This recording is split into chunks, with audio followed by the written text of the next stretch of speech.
Good morning. Good morning. Hey, friends. Hope you guys are all doing well, wherever in the world you are. Today, we are talking about things people don't tell you about moving overseas. If you are someone who's thinking about moving overseas, if you're a Black woman who's questioning your life where you live right now, particularly if that's the US, this channel's for you. This video is for you. If you're here watching live right now, say hi in the comments. If you're watching on the replay, let me know you were here. Let the world know. Make your presence known. Drop a comment. If you're not already subscribed, go ahead and do that. Hi. We do this every weekish. It's Vlogmas, so I'm doing this every day. Every day is a lot. Did y'all know that? Every day is a lot. I think I have too much light.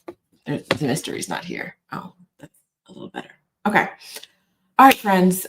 So I have a list of things that people don't tell you before you move abroad, but I also want to hear, this is going to be one of those community, we're getting it together collectively videos.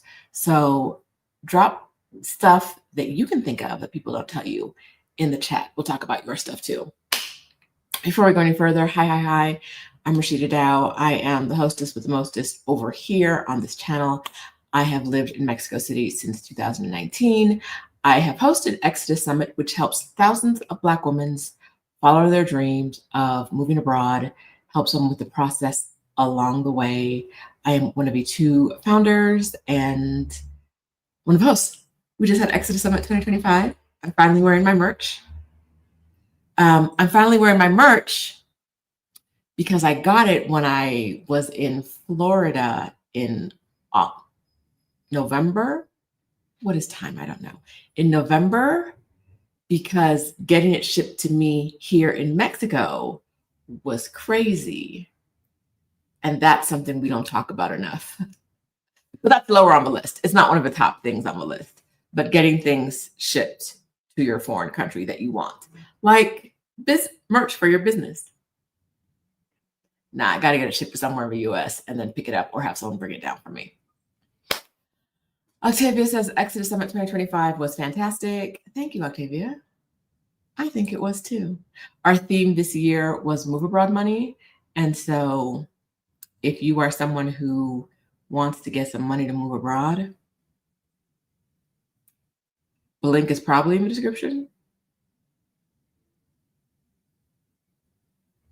ExodusSummit.com. Hey, friends. Okay, so let's get into it. I'm feeling kind of funky right now. I don't know what's going on. Because I'm 46, the answer to probably my hormones. The answer to everything is hormones. What? I was talking to a friend yesterday, and she's a year older than me, and we both ended up with the same question, like, where's our hair? Where's the hair going? Why hast thou forsaken me? Why are my edges thin? I've had I've had excessively thick hair my entire life, and now I can see my scalp in some parts.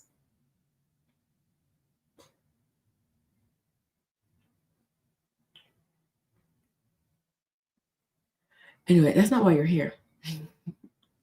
But I would like to know why I can see my scalp. Now, y'all been saying Beyonce got them wizard hands and them edge drops do the thing. So I also picked those up in September. And I'm going to see what they do. But where is our hair? Any hoodle. Back on track. I have a list. I hope it's here. We can actually start with getting things. Growth serum works. Okay. I was like, is it minoxidil? What do I need to do? Ladies, let me know, because I don't.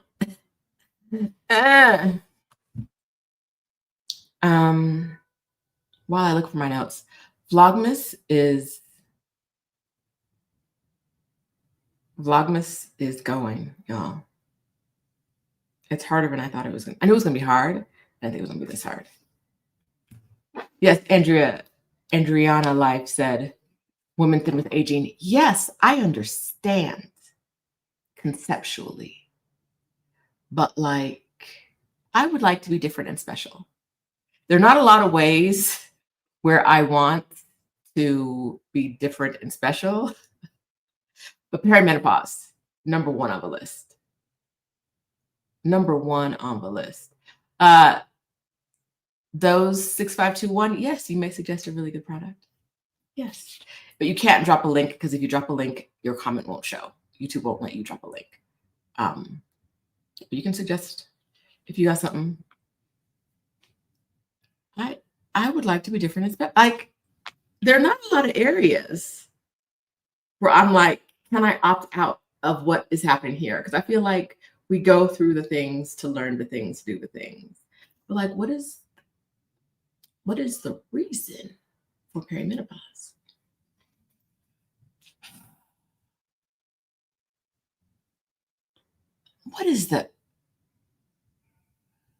Why do my hormones have to do tap dance off beat when the men just over there doing nothing?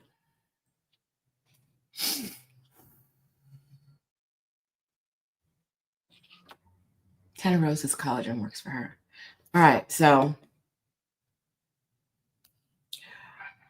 I'm back on track now. Y'all know I love a segue. All right. Things that no one tells you about moving overseas. There's some good things, there's some bad things. Some of the good things are bad things, some of the bad things are good things. Let's do this. If you're new to the channel and you're like, why won't you get to the point? This is going to be a long video, so just buckle in. Like, we can't start right up the gate. We got to talk. Got to say hi to my friends. All right. So one of the things I say about being in another country outside of your own, especially for Americans, English speakers, I say this about English, but you can change this to whatever language, whatever your native language is, your original language. I always say that if you can do it in English, you can do it in another language. And that's true if it's something you do regularly. If it's something you do regularly in English, like go to the grocery store, you can do that. You can do that in Spanish. You can do it in French, right? I can grocery shop in any language around the world. I don't need to know what you're telling me. I need to know what the numbers are. What are the numbers you want from me? Let me give that to you, right?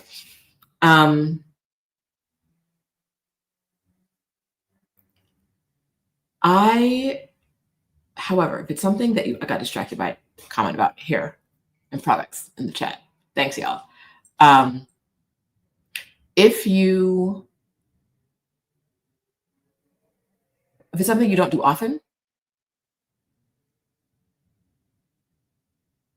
some of us, I have a friend who's moving to town now, and helping them with their move stuff reminds me that, like, oh yeah, this was really hard. Like, they're trying to get cable set up. And they've been in their apartment for 6 days, 7 now, with not cable, internet, with no internet. Because the internet company keeps being like, oh, we called. The phone didn't ring. Oh, we were outside, but we weren't allowed access to the building. Friend told security guard downstairs that they were expecting the internet company. So if the internet company tried to get in, I feel like the security guard would have been like, yeah, I know what's going on. I suspect the internet company didn't show up at all. They were just like, yeah, we make it over there. We're going to tell you a lie. But it's so much harder to argue that in Spanish when you don't speak any Spanish. So I was like, I'm going to help them out. I'm going to schedule an appointment with a different cable company. internet provider. I did it all. Haven't hooked up internet in 6 years, right? I did it 6 years ago. I haven't done it since then. But I'm like, yes, it says you have a case number. It has the phone numbers. It has your email address. Perfect. Go to the site and they're like, we don't know that case number. We don't know that zip code. Don't know what you're talking about. So they're like, in contract to have, because of what I did, in contract to have internet, but there's no installation scheduled. And there's no way to schedule installation over the phone. I told my friend, I think you're going to have to go in person to the internet company and get your translator app out and try to argue with them or like get some clarity about what's going on, because you're not going to get clarity. Like, I call on the phone and nothing. It's really hard to do these one-off things in a different language. When I was setting up my internet, I called them because that was what you're supposed to do. You're supposed to call them. I called them and they were like, girl, you're not speaking good Spanish and I don't know what you're talking about. So good luck. Call back. And they were like, I got enough of what they were saying to understand that they were saying, we will call you back. We'll have an English speaker call you back. We will have an English speaker call you back.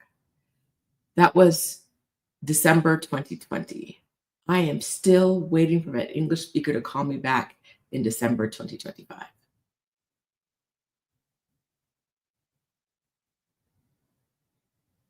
I had to go online and do something. And I don't know whether I had an installation time or whether someone just showed up at my door. But like that kind of thing, when you're working with bureaucracies that are generally not great at it, it's that challenge of how do you do this hard thing in another language? Like I told you, I think I told you guys, my electricity was cut off. And the electric company was like, we did not cut you off. And I was like, well, I don't have electricity.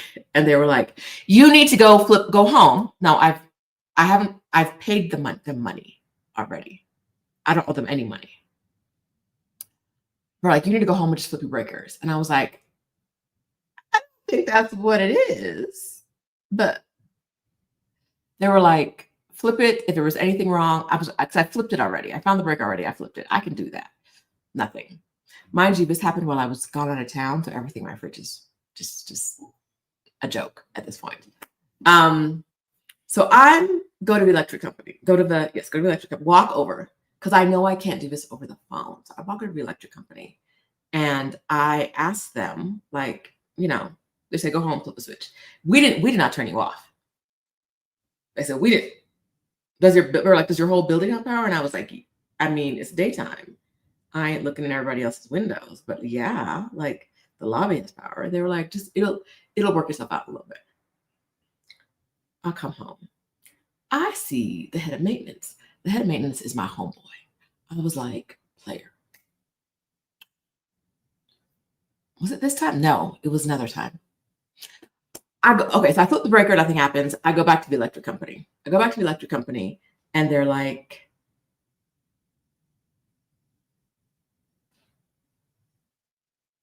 we did not turn off your power. Your power is working. There's something wrong with your breaker box. This is all in Spanish. Imagine if you are not fluent, imagine doing all of this in a language you are not fluent in. This woman does not speak any English. I'm giving her a translator app and my Spanglish. I go over there. She's like, I don't know what to tell you. And I know I've told you this story before because I've done this demonstration. We're talking, we're going back and forth. She does the bureaucratic putting the papers together. And I was like,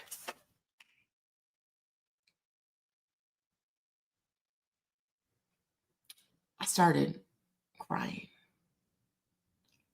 One, because I was frustrated. Two, because I knew it would work.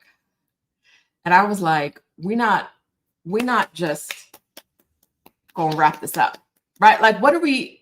This is in Spanish. So she's going to her boss, blah, blah, blah, blah, blah. They'll send someone out. I come in, I see the head of maintenance. This is a long story. Walk with me. I see the head of maintenance. Head of maintenance is like, and this is all in Spanish because he does not speak English. Head of maintenance is like, we'll send somebody to look at your box. He was like, yeah. Because when I was over there, she called. I had her call to talk to them. And both of them were like, it's not us. The building say it's not us. The gas electric company say it's not us.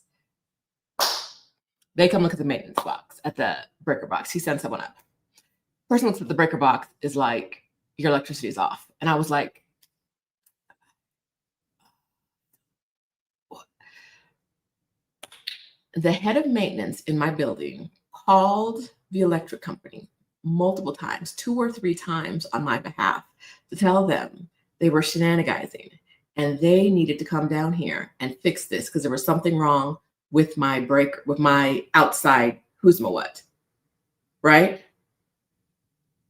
There was something wrong with my meter and they need to come fix it. And then they sent somebody. The first person they sent was just to come take a look at it. They couldn't fix nothing. They had no tools. They just came to look.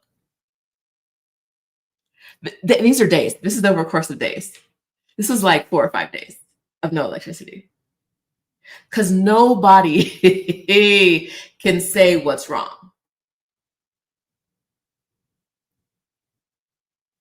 So what it looks like at the end of it is I did not pay my electric bill on time, which we'll get to in a minute. We're going to get to that in a minute.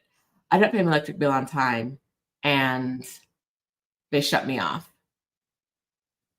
And normally when they shut you off, when you pay the turn on amount again, plus the fees, they just flip a switch and it goes on. But my meter, when they flipped the switch, did not go on. And so that's why I had like 4 or 5 days of no power. Another thing about living abroad, you got to figure out how to pay your bills and you got to figure out how to get your bills. I have no shame in telling you, I've had my gas turned off. I've had my power turned off because the other day I got an email while I was in Canada that said, we have put your gas bills in your mailbox. The email came on December 1st. So it was the day I was flying down. But imagine this if I was not in town. Imagine the story if I'm not in town. We put your bills in from the building, an email from the building. We put your gas bills in your mailbox. The cutoff date is tomorrow. The cutoff date to pay your gas, we put the bills in the mailbox today. The cutoff date to pay it is tomorrow.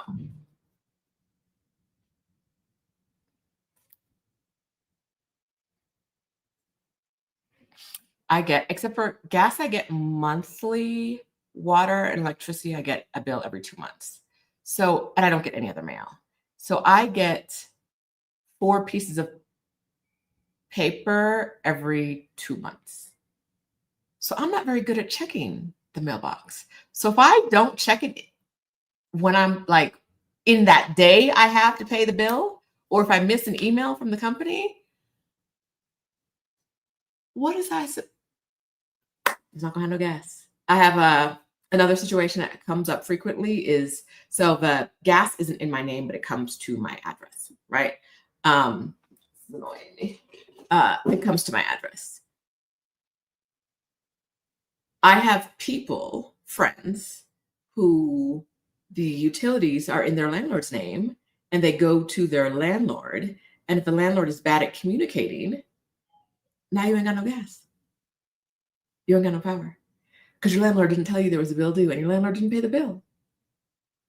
And now you got to argue with your landlord, possibly in Spanish, and the gas company to get it back on. Things can just be challenge. Like it's a challenge. It's a challenge. I've been here 6 years. I've survived. This is not, I'm not saying these are challenges that are insurmountable. What I'm saying is, if you struggle with this kind of thing at home, this may not be like moving to a country where you don't speak the language may not be for you. Right? If you, on Stephanie's video yesterday, she talked about how as a house sitter, you have to be a problem solver. If you are not a problem solver, a person who can be without gas or electricity for a week or the internet for a week, and you're not a good problem solver, moving abroad can be a significant challenge. Because, baby, like I said, arguing with people about the lady of the electric company was like, I'm done with this conversation.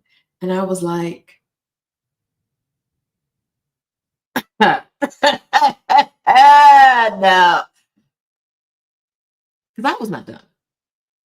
And I don't care how long the line behind me is, I'm not getting dismissed with there's nothing we can do. You're the electric company. I don't have electricity. There's something you can do. There's something you can do. I was like, she said, no, I'm done. Until I have power, I'm not. So Christine said she tried to silence you. She thought she was right. Like in her system, it said they never cut me off, which was strange because somehow I didn't like the switch was switched. She was like, no, we never cut you off. So that was where we started. We never cut you off, just go flip your breaker. And I was like, that seems wrong, but okay. I'll walk 30 minutes home and 30 minutes back and 30 minutes home and 30 minutes back to get this done.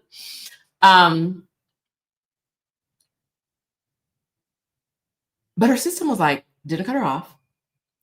And there's nothing wrong. The power is on to her apartment. So there's nothing to do on our end. And I was like, I have worked in corporate America for a long time. I'm sure corporate/government Mexico isn't that much different. Your system's never wrong, girl. Like your system is never wrong. I suspect at times the answer is your system doesn't quite know what's going on. If I didn't have the maintenance man who was willing to speak to her on the phone the first time and talk through things, and if he didn't call, he stood at my door, not coming inside. He don't have no business inside. So he's standing at my door and he calls directly to the electric company 2 or 3 times for me because they weren't sending people. Right? He was like, you guys need to get here. There's nothing wrong with the breaker on art, like that kind of thing, right? I might not still have electricity. Patient, right? I'm patient. I live in a climate that is mild enough that I probably don't need to like check out of my home and go to a hotel when I don't have power. I live in a building where when I don't have gas, I can have a hot shower in the locker room of the gym. I have done that.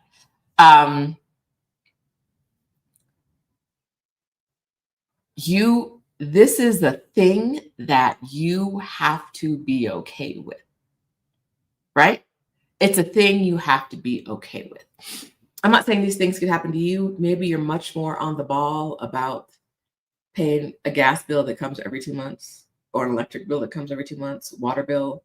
No, gas is once a month. Water's but every 2 months. My water bill, I'd be like, it's also like $3. And I see it like, so our bills in Mexico, our utility bills, you can pay at like the 7-Eleven, which is what I do, right? Mostly. But there's a date by which you can no longer pay at the 7-Eleven.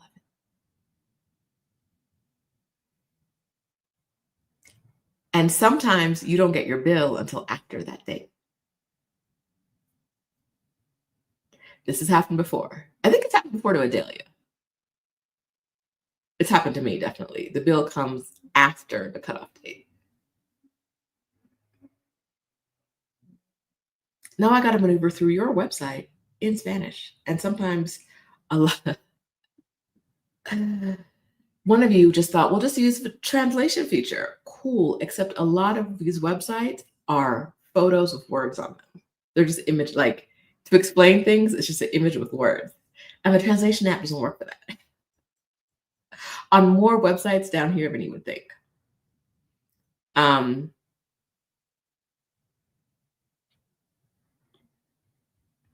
wonder if a justice system favors the tenants in these situations.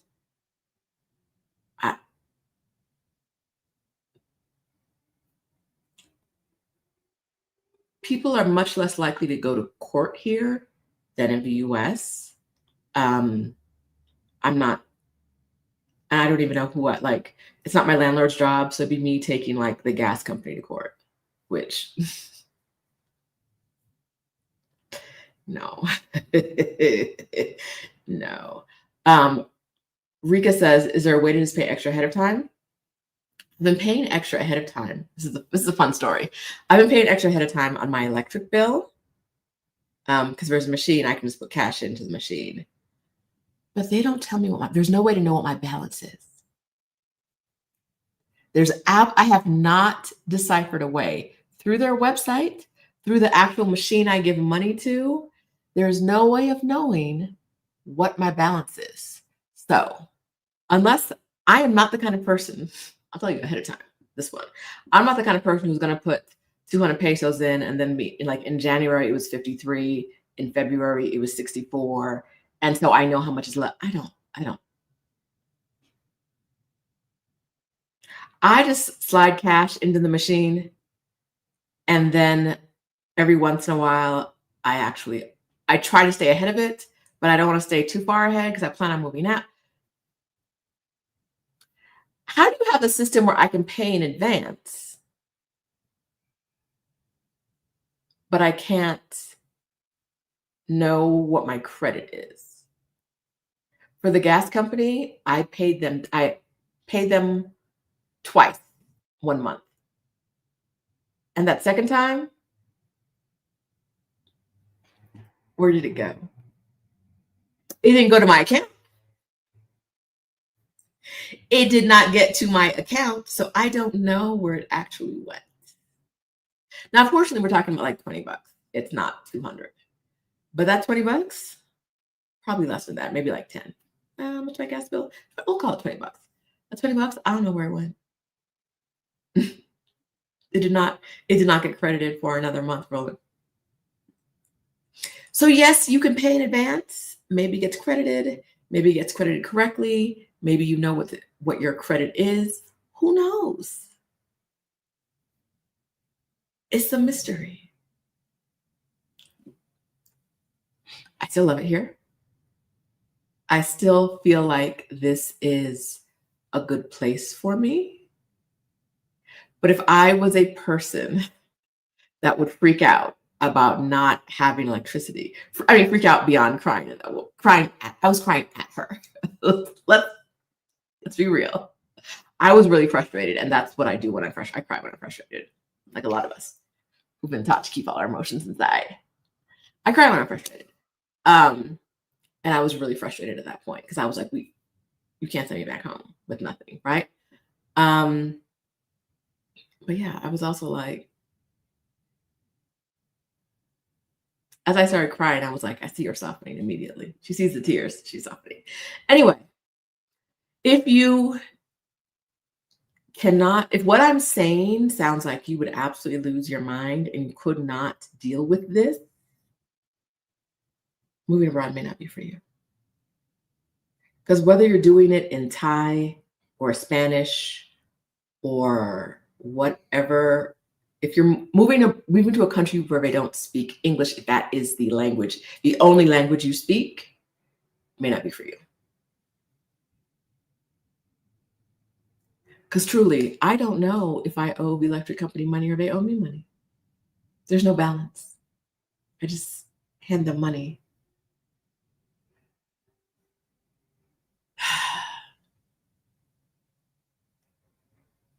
There was a positive side to this, I think, on my notes. Oh, no, I started with most things you can do. If you do it in English, you can do it in another country, in another language. That's most things. And then there are things that are going to drive you crazy.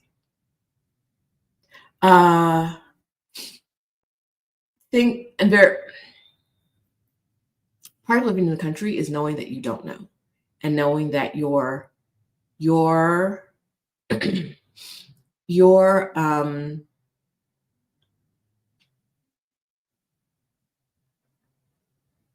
frame of reference is not applicable, right? The way you have known things to be done is not applicable. One of the reasons I don't drive here because Mexico City driving is other level. I can drive in New York City. I cannot drive in Mexico City. I can drive in LA. I cannot drive in Mexico City. If you've never been here, that might sound odd. If you have been here, you know exactly what I'm talking about.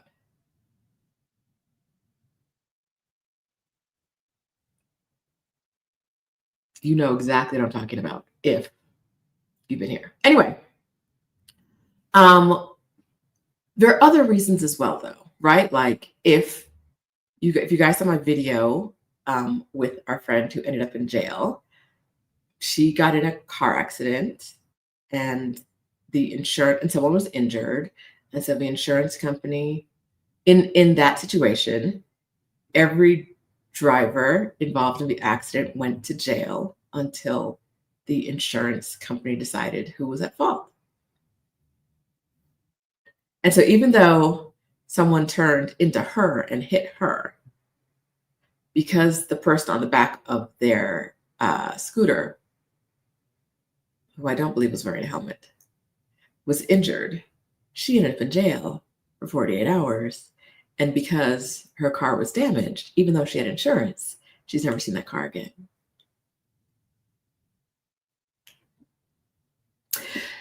That might not be what you're expecting, right? Like if you apply your frame of reference, that might not be how you expect this to go. Let me see if I can dig of that video for y'all real quick.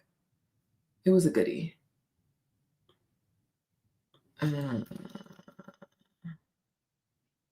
Yes. Okay, I'm going to copy. Nope, not that one. Okay, sorry. I feel like I need to sneeze. Danny ended up in jail. She didn't do anything wrong. Ended up in jail for 2 days. And she was in Central Ohio. She's in a smaller town.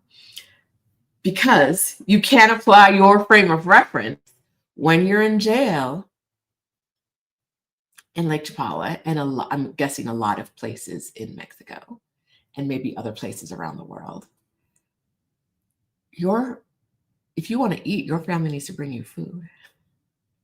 But she ain't had no family. She arrived in the country like just a few days before. She's only been in the country for a few days at this point. You cannot apply your frame of reference. The only way to eat is if your family brings you food. The chief of police knew she didn't have any family. So he brought her food one day, and the woman who she was sharing a cell with for part of the time shared her food with her.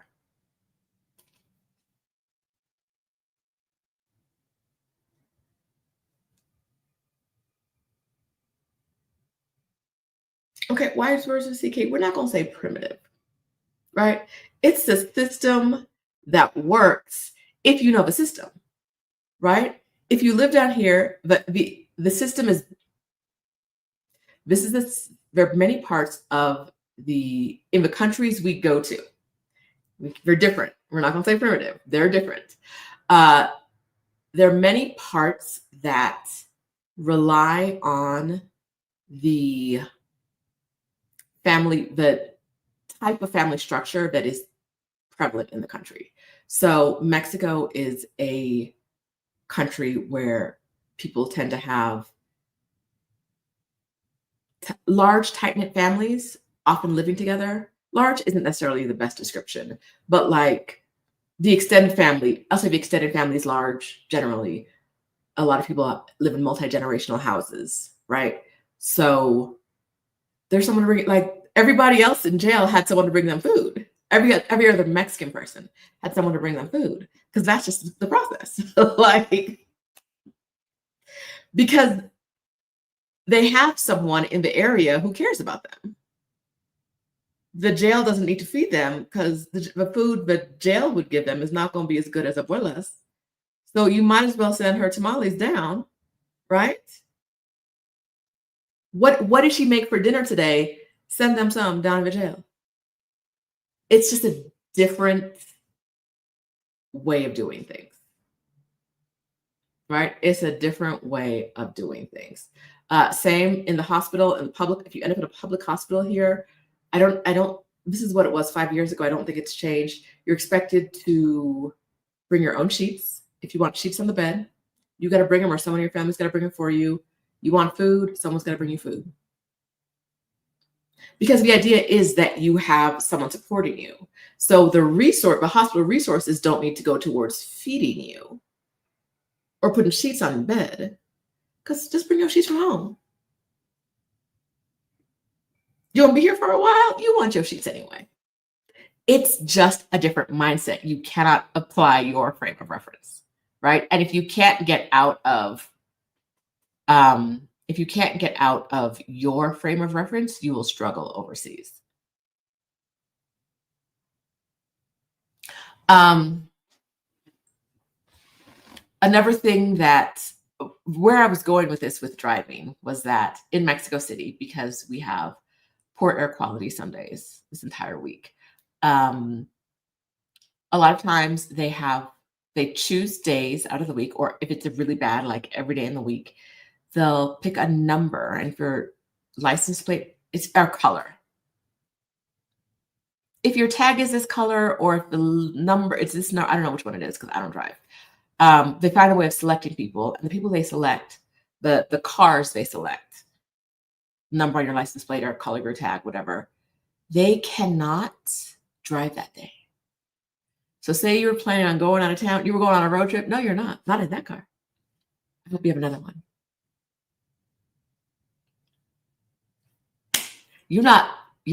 Listen, because if they see you driving when you're not supposed to be driving, the official result is they take your car.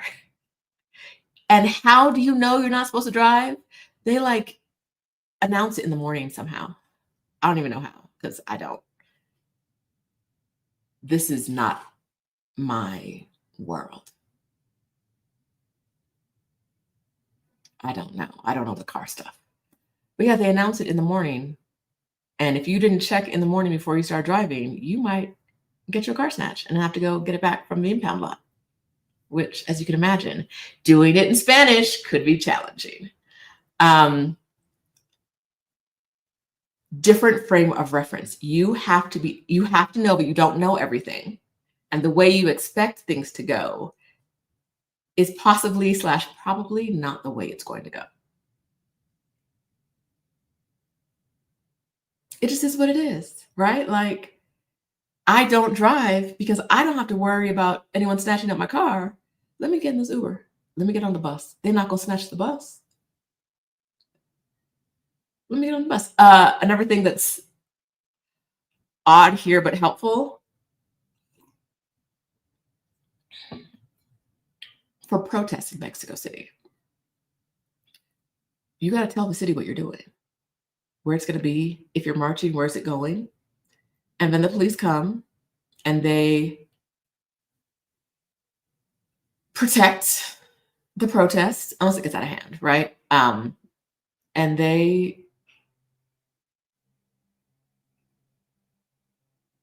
people board, like I was on Reformer the other day, and I saw these boarded up windows. I was like, oh, there must be a protest tomorrow. And the person I was with is new here, and they were like, what are you talking about? And I was like, oh, no. If these windows haven't been boarded up for days, there's going to be some kind of march down Reforma tomorrow, or one of our big streets in the city. because everyone got advance notice. Everyone knows this is going to happen. And then the next day, the police were out there. And I was like, yes, exactly. I don't like, you can Google and see what's going on and where it's going to happen. And there's, for the American mind, it's like, wait, like, yes, in the US, we have large ones that people know about because they're like organized, right? But this is like any kind of, like, it could be like 12 of the homies getting together because they want to bring back communism, right? As long as they tell the city, they can do whatever they want. So yes, whatever that's, you know it's coming. It's just a different mind. Like, yes, you tell the city, and you tell the city, and they do whatever they do. You cannot put your frame of reference on it. You have to be very flexible, and you have to know that, like, you're not gonna know a lot.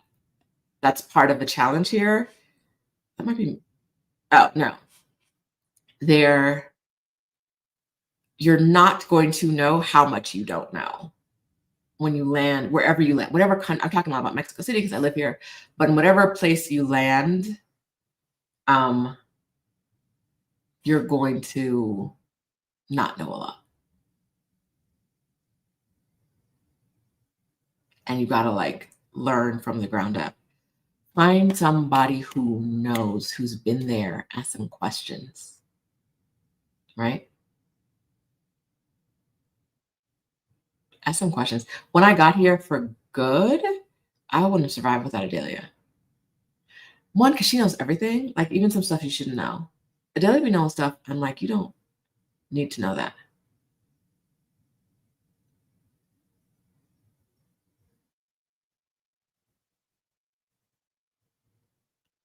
But she does.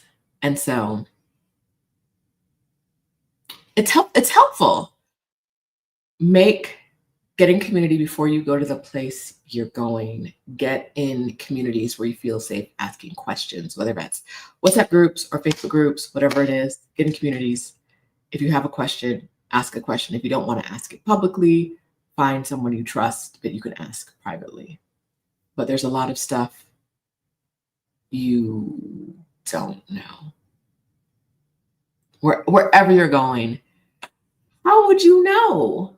Like the first time I received a gas bill and I went to pay it, and they were like, no, you can't pay it. And I don't understand that they're saying that it's past the date. The guy was just like, no. And then he pointed to the date. And then I had to read it and be like, oh, because when I got the bill and went to pay it, I don't know, they're cut off date. I cannot walk in.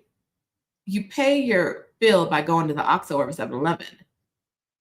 But there's a date after which I can't.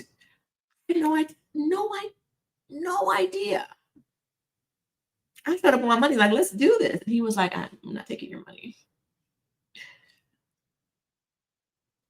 Now I got to figure out how to pay this bill. Lots of stuff you don't know. And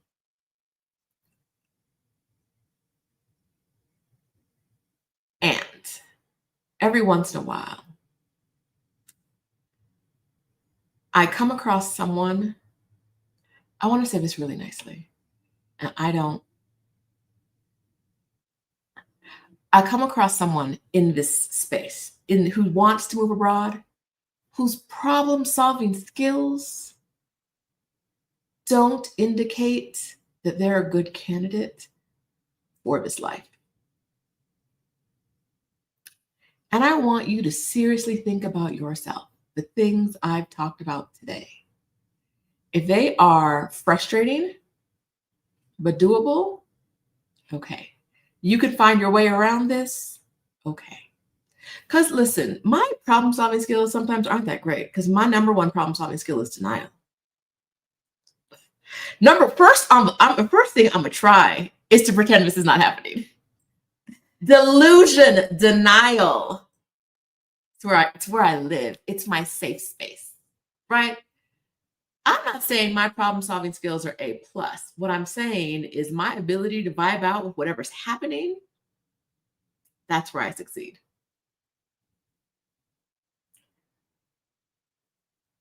I have no electricity. I have no idea when it's coming back on. Okay. All right. I figured like, okay.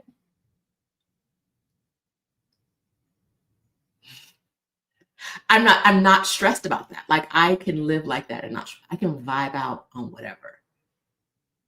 Now, if I was less in the denial and the delusion, maybe I wouldn't have to be vibing out the way I do sometimes. But I like it. It works for me. Denial, y'all. Delusion and denial are my first. Adelia will tell you. She's like, "What are you gonna do about it?" And I'm like, "That's a tomorrow problem." Guess what? Tomorrow is also a tomorrow problem.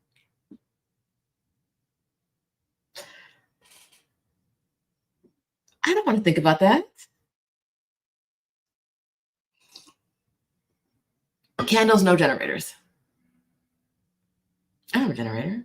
I still have power. I have also lived in a place where not having power was like, I've lived in a place where power was sporadic and we did not have running water inside. So, gas, what's that? I'm fine. I'm fine. Candles.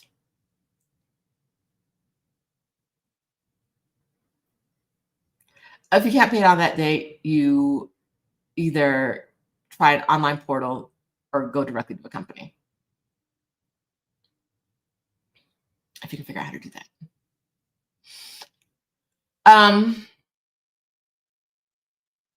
Okay. I spent a lot more time on that than I thought I was going to. Because I need y'all to be prepared. Some of y'all, with love, every once in a while, I see an email from one of you lovely people. And I'm just like, in my heart, I don't think they're going to make it. Because the problem solving isn't there. I love you. I mean it. But you got to think about, are you okay when the things get tough, when things are challenging, and you got to do this in another language. And no one there speaks the language you know. Every once in a while, I'll hear someone complain, I went to this place and no one spoke English. English is not one of the official languages of this country. You should not expect anyone of the country that we're in. Not expect anyone there to speak English. If you get one, bonus, but you can't be upset that you didn't get a thing that wasn't promised to you.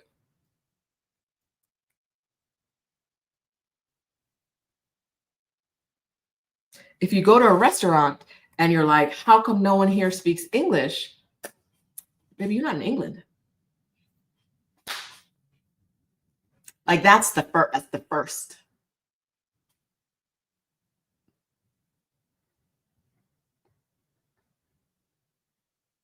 Anywhere English is spoken outside of England is probably problematic to begin with. It's probably not for good reasons, good historical reasons.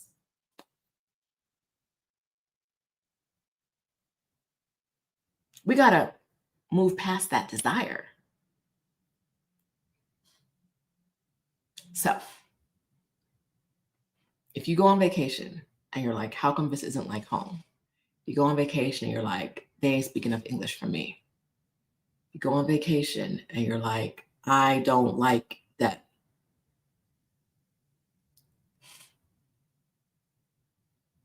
The food, the people, the this.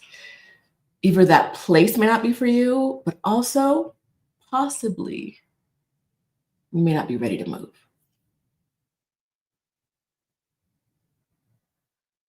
All right? Said with love. Said with love. But there are real struggles. There are real, like, I did not know I was going to deal with this. And like I said, no gas, don't know when we're going to turn it on. Okay. My friend who has her gas turned off because her landlord didn't tell her the gas was due twice, 2 different times in less than a year. Twice in less than a year. And she doesn't have access to the portal to pay online. She needs to actually have the bill. The only time she gets, you can't pay it without, like, certain information. That certain information's on the bill. He's not giving her the bill.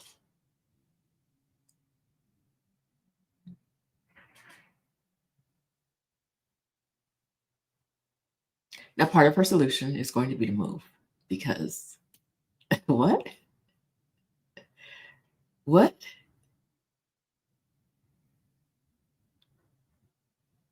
He gets defensive every time she's like, hey, did you forget to tell me something?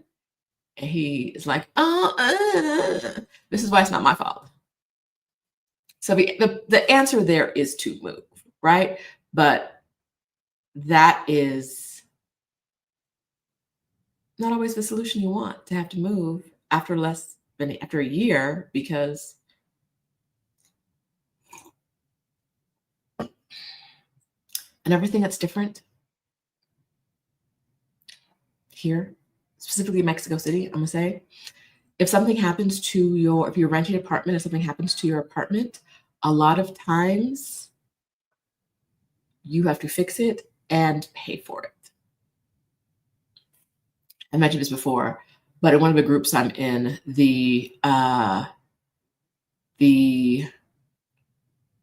someone was saying that a bird flew into a window and broke the window. Bird probably didn't make it. Poor bird. Bird flew into the glass. That's why you need some fingerprints.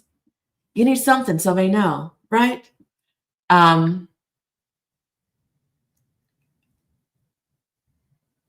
Bird flew into the glass, broke the window. Probably just not like a crash, but like a split, whatever. The person homeboy hit up his landlord, and his landlord was like, oh, well, you live there, not me. So if you want a new window, I suggest you go to the window store. Why are you on my phone about where you live? And this person was new to the process. So they came in and they were like, in the group, like, this can't be right. And almost everybody who had experience in this place was like, I mean, it's not ideal. We're probably not gonna win that fight. Like, that's not something most landlords views, is if it happens in the space you're in while you're in control of it, that's a you thing. That's a you thing. There's nothing I can call my landlord about, but she will send someone to fix. Nothing. She's not interested. I pay her the rent. She leaves me alone. That's it. Anything I need fixed? I need the light bulbs over my desk have burnt out. I brought more desk lamps. I brought more light, more light on the desk, because I'm not changing those light bulbs. First of all, they're like 10 feet high or more. If I'm maybe 12 to 15, I'm like, wait, how tall am I? And then that's 12 to 15. I'm not changing those. So when I leave here, she gonna come in and realize bulbs is burned out. That's a you thing. I'm not. But I can vibe like that. It's dark in here. But I have 2 lights so that you can see me, and that's all we need. for the next probably month and a half while I live here.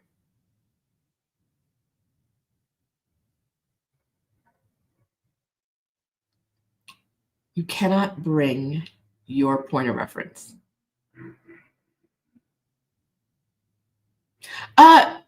Christine, if you said you're sorry about being treated like that, if you're talking about the landlord, it's a business transaction. I don't feel any kind of way. I don't feel any kind of way about the fact that she won't fix anything. If that's what you're talking about. It's strictly business. She was like, read them lease terms. Anything that goes wrong is on you. And I was like, you know what? My lease is completely in Spanish. So yes, I did not know how to read all of it. I think I put it in a translator. And you give it the quick read. But now that I'm looking at it again, yes, that is what it says. So let me go on ahead and figure out what I need to fix. I had a carpenter in here the other day doing stuff.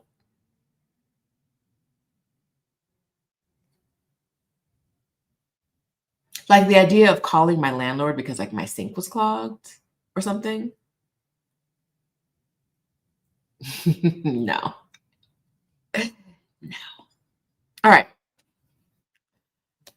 I had some questions I started along the way. None of these, I'm going to answer them all quickly, but they're not specific to the question, to the topic of the video. I'll still answer them real quick. The president of Mexico approved a sizable minimum wage for increase for minimum wage earnings starting 2026. Does that mean the value of the dollar against the peso will decrease even more? Okay, so I moved here in 2019. I started paying attention to things like minimum wage in 2020. It has increased about 12% every single year since then. It's increasing 13% this year. So this is not a sizable increase in minimum wage. It's the normal. It's a sizable increase if we didn't have an increase every year. But because there's been an increase every year, right? It's just what it is. It's just where the country's going. Every single year, minimum wage has increased. And for those of you that a long time ago attended one of the sessions that Adelia and I did for Exodus Summit about getting residency in Mexico, they're old, they're not for sale anymore. The information will be out of date. You don't need it anyway. But we could tell you what the minimum wage is the number, the minimum wage for the year is a factor in what the amount of money you need as income if you want residency, or the amount of money you need to have saved. They're multipliers of the minimum wage.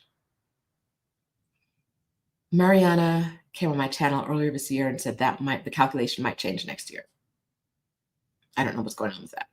Or they may use a different, anyway. For the past decades, this has been what it is.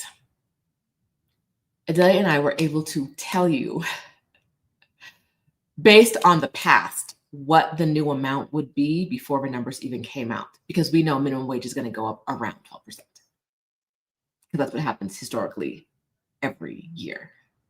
It's 13% this year. To answer your question, even though it's gone up every year, the dollar hasn't always gone down, right?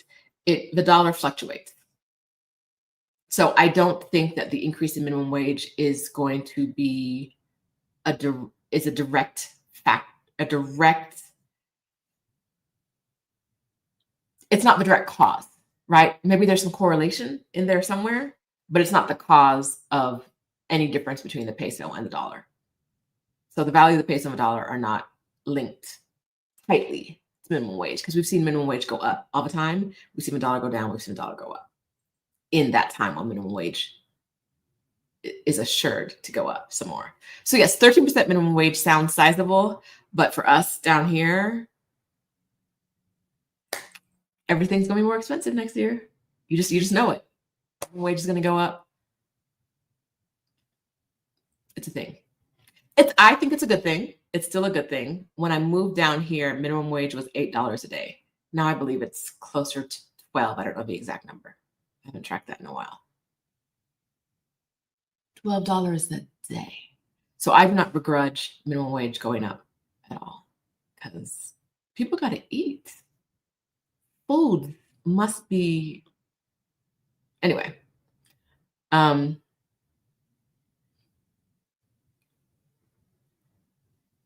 Let's see. Oh yeah. Stephanie says, "Hey Stephanie, it's sizable to Americans because how long has it been since we've had a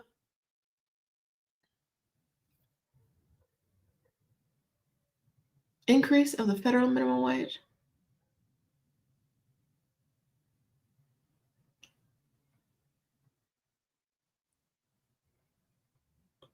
Anywho, no, every year there's an increase in minimum wage. All right. How long does it take to safely be able to eat the food without getting sick? I don't get sick from eating the food here. There's no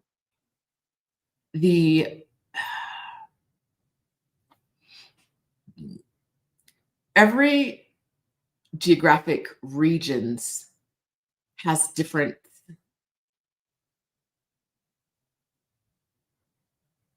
their food has different what are they called?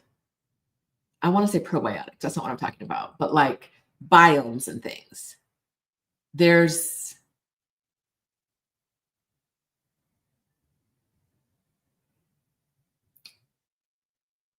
if you practice good food safety, there's no reason to assume you're going to get sick. Assuming you're going to get sick feels like a carryover from the 80s when all the movies of Mexico were like them dusty sepia ass tumbleweed rolling through movies.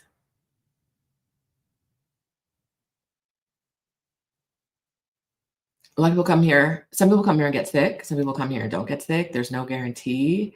Practice good food safety, right? Like I drink water. I'll drink a glass of water at a restaurant because restaurants use filtered water, right? The sidewalk cart that sells sushi on my block, they don't know me because I'm not eating raw fish from the side of the road. It's probably fine. It's probably safe. I see them with the ice. I know they got ice back there. It's probably fine. But if I'm gonna eat it on the side of the road, I need to see it hit some heat. I need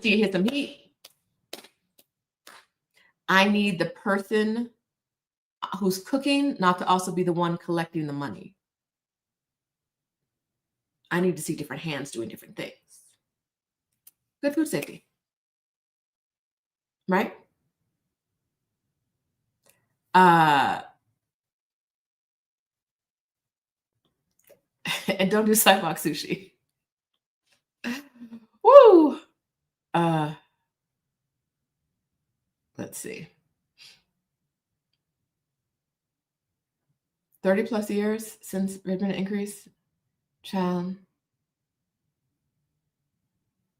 Microbes and microorganisms. Y'all be knowing stuff.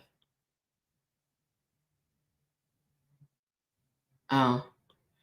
The Ross says the only time she ever got sick from food here was she ate too much at Lucha Libre. She ate like a kid at a carnival. Yeah. And Kat says often they use a plastic glove to collect the money, but the same person handling the food. My trick for ordering from puestos, the street stalls, is I want to see one where there's already a line. That food is moving quickly, right? Things ain't sitting there. It also says if one doesn't have a line and one does have a line, there may be something about the quality and taste of the food because the people eating in this line probably eat here regularly. A line of Mexicans? You're going to see me in that line. All right. And I'm looking to see what happens as the people ahead of me order, right?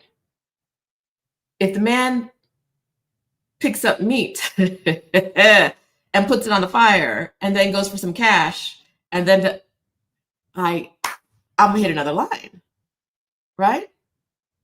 I'm gonna hit another line. It's not for me. So let that be a lesson for you. Watch and see. Watch them deal with a couple people. If you're doing a street stall, if you're real paranoid about being sick or whatever, don't do a street stall. Oh, if you need to translate a menu because you won't eat just anything, don't do a street stall. I told y'all I went on a food tour and we went to a street stall and I ate cow uterus. They're serving cow uterus. That was a stall that served all parts of. I think I ate brain too. They served all parts of the cow, and they were known for serving all parts of the cow. But there was no like picture of like brain and uterus. What would that look like? I don't know. Right? Like you just had to know that what they were cooking was what they were cooking. Like I used to live above a taco stand that just served tongue. Just cow tongue. Just lingua.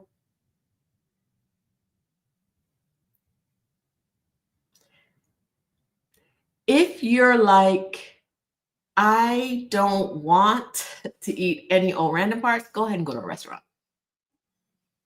Go ahead and go to a restaurant that has a menu. The menu's not going to have all the information.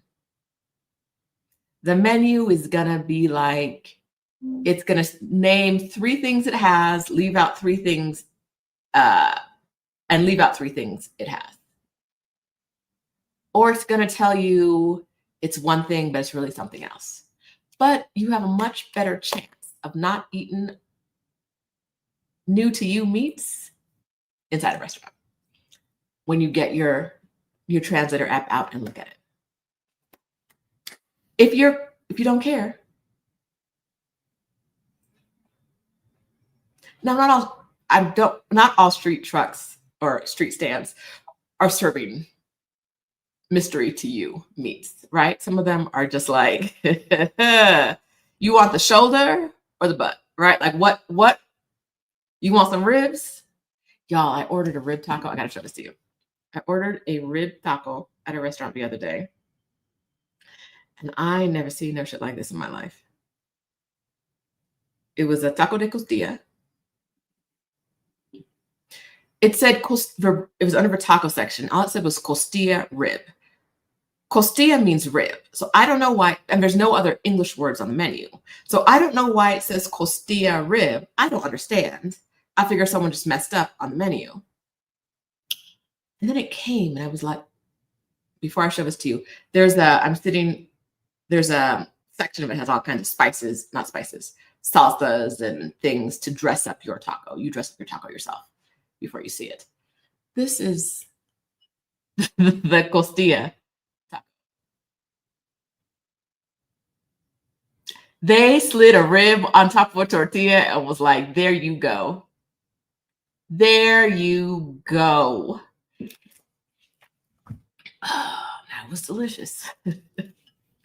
But I was like, I ain't never seen just a rib.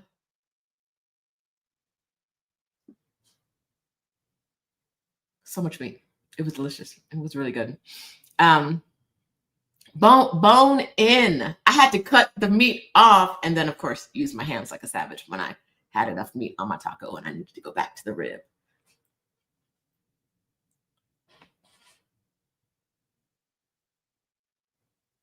I said, oh, this is what the costilla.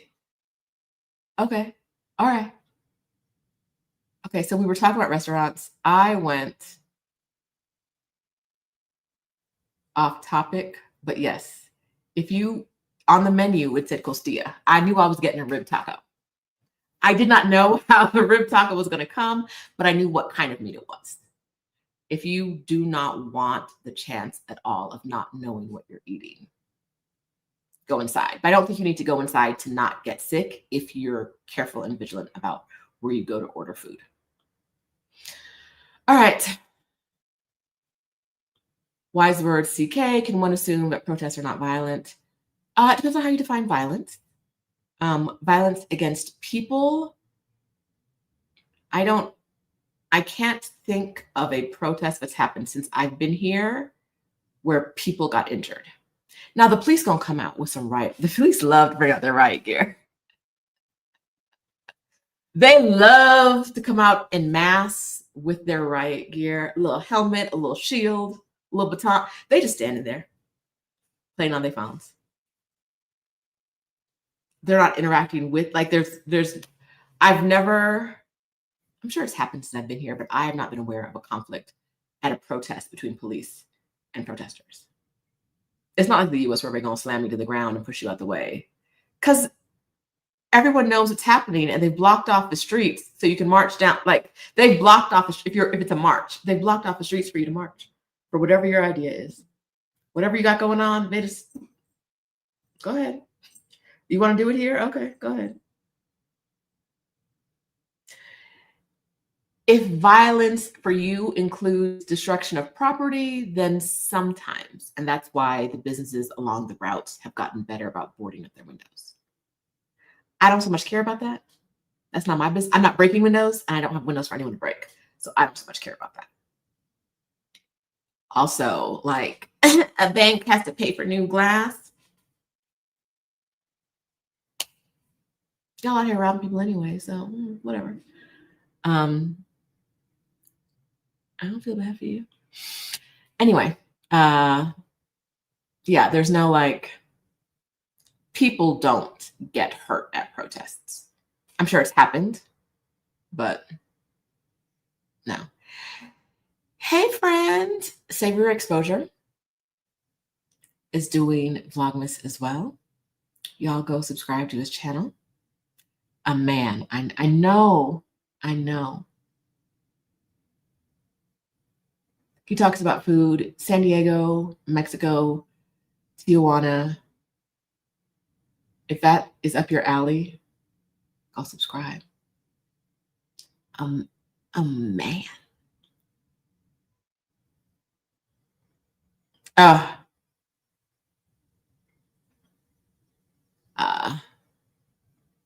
Let's see.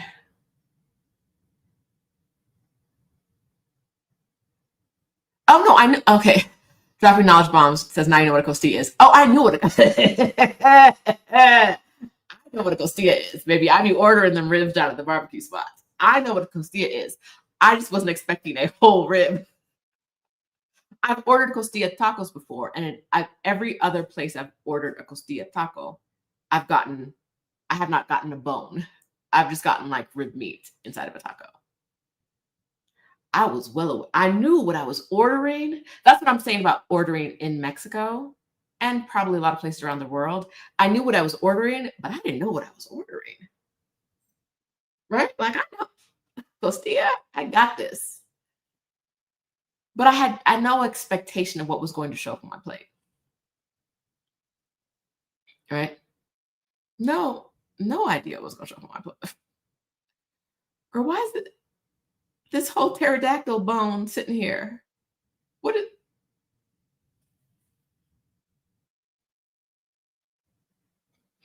Anywho, next on my list. Because I think we've only gotten to number 1 on my list so far. Relationships. Relationships may be challenging, right? A lot of people move abroad and they look for a place with Black community. A lot of Black women move abroad and look for a place with Black community. Sometimes being Black isn't enough, right? Sometimes you meet people and you're like, you would not be my people at home. So, like, do I want to force it here? Do I want to force it for community?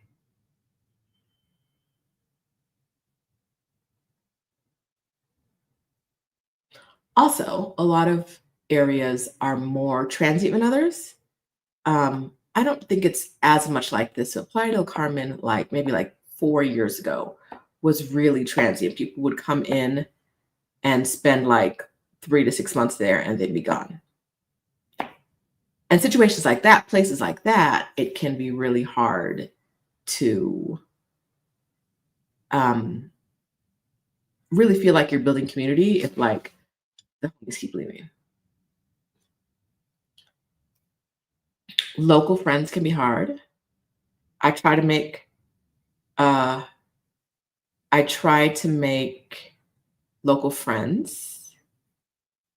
The closest I got to it,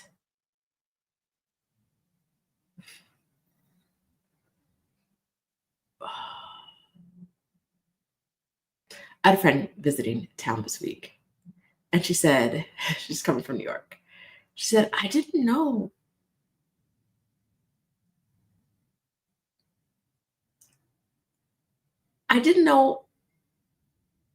how many white Mexicans there were until I got on the plane. And I was like, oh,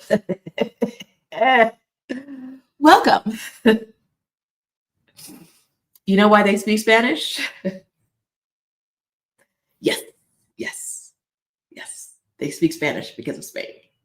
And them's is white. They're just white. Still white. The friend I thought I done things with and I did things with, the way her whiteness popped out. Girl, one day she told me every immigrant here was a criminal. And I was like, hey?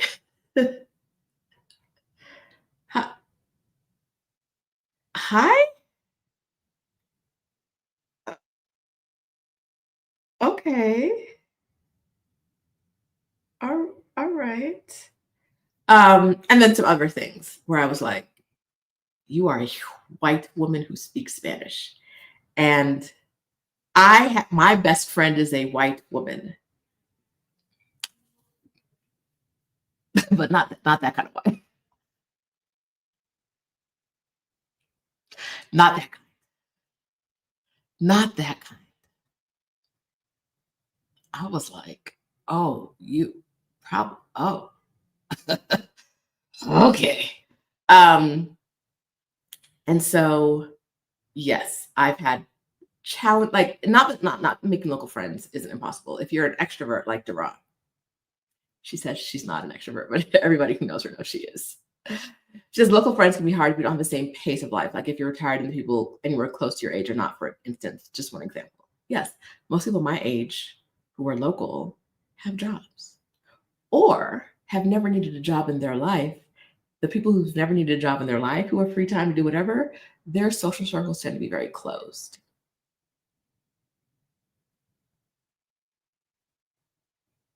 It's not easy to get into those social circles.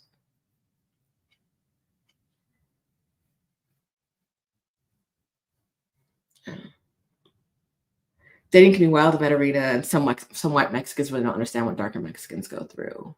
Yeah. Yes. Yes. It's very, very white. Girl, yes, unprovoked. I can't remember why we were talking about what we were talking about. But when she said it, I was like, when she said it, I'm Nicole Knight says, did you call her out? I did not, because I'm a person who will, in the middle of a conversation, realize that our relationship is over. And so anything that happens between now and the end of a conversation the end of this moment does not matter because we're never speaking again. I also don't argue with people. There's no way I'm going to convince her that saying something like every immigrant here is a criminal is not crazy if she believes that. She was saying some other very, very toxic things. Very toxic. She told me, no. She was saying very, very toxic things that were not about like immigrants in other areas. And they never, this side of her had never come out before. A very woo-woo kind of like in the cloud side had come out. And I was like, I can deal with this. But this side, I was like, we're not In the middle of, I was in an acai bowl, and I was like, when I'm done with this, I'm done with you. Thank you. I had a friend who used to laugh at me because she could see me clock out in the middle of a conversation with someone. I will clock out like I'm over this, and that is the last time. I did that once with an executive at work when I worked at Uber. He was talking to me. In the middle of him talking to me and someone else. In the middle of him talking to me, I picked up my phone and started looking at my phone. And she was like, "You clocked out in the middle of the conversation." Yes, he was wasting my time. He was wasting my time. I wanted to go check my email. It was work email. I'll clock out anywhere with anyone. I don't care. So yeah, my argument. I did not calling her out. Not done. You don't ride the bus because there's nothing but robberies. You don't blah, blah, blah, blah, blah. 5 years of riding the bus here, I've never been robbed. I've never witnessed a robbery on a bus.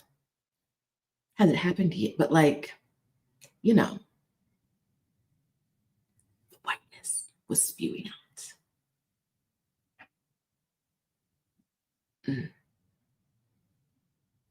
Yes. Yes. The switch can get turned off at any moment, but when it turns off, bye-bye. Bye-bye. I'm out. Done. Anyhow, making friendships with locals can be hard. Making friendships with foreigners can be hard. Someone the other day described Mexico City to me as cliquish. And I was like, I didn't even notice the cliques because I don't really be trying to make friends. I'm not social. I'm nice and kind. I am nice and I am kind. I'm not really friendly.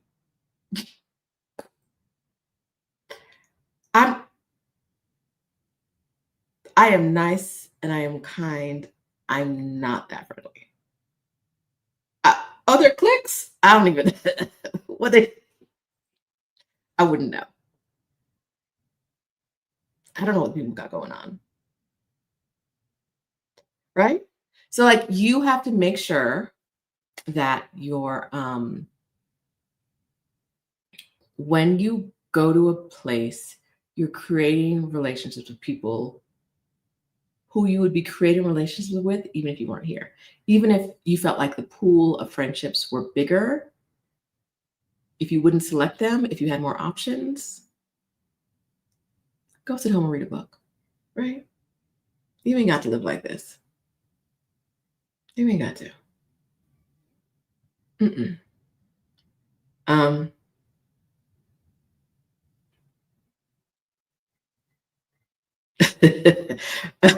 Ruby said I started watching one of Stephanie's YouTube videos while somebody's HR rep was trying to talk to me.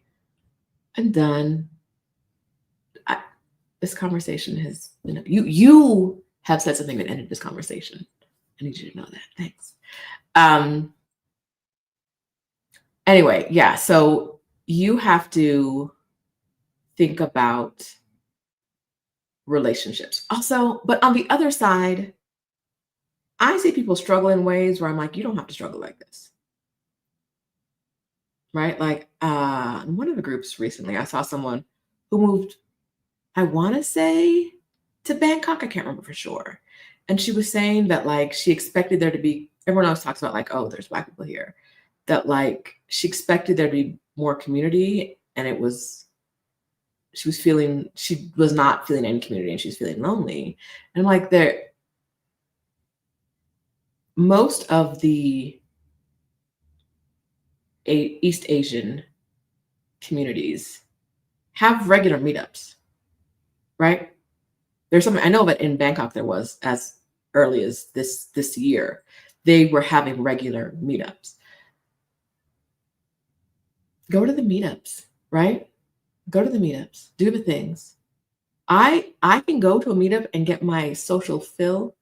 My cup runneth over. I'm good, right? Like loneliness can be part of it, but loneliness doesn't have to be part of it if you're okay with hanging out with people without thinking that like this person's going to be my friend soulmate. But loneliness can be a problem. Not having relationships with people that you feel really, really Click could be a problem as well. It's why I'm never letting Adelia go. That's why I talk about her all the time. Who else am I going to talk about? It's Adelia. She knows that.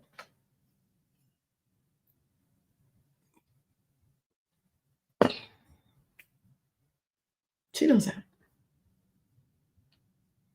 All right. I started with this one in the beginning.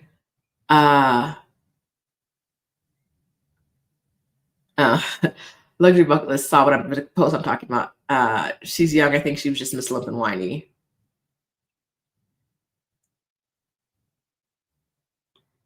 And that's okay, right? We all get in slumps. Jaquette joined a neighborhood group or two. That's another thing. Real quick. With the woman I was telling you about, I went out with her and her friends, and baby, that entire conversation was in Spanish, which was okay because I knew enough to like get most of it. But at the end of the day, my brain hurt so bad. It's like I'm exhausted because I'm working overtime, right? Like it's not a natural flow of conversation. I'm not able to get in the conversation because I can't quickly. There's like 6 of us here, and I can't quickly insert myself in the conversation because I'm still processing what you said. That was a lot. I was like, oh. In a smaller group, I think I'd be okay. That group was too big for me. And then they had a group chat.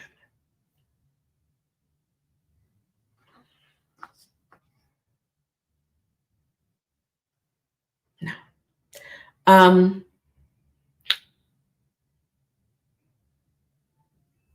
The next thing I want to talk to you guys about was shipping and shopping.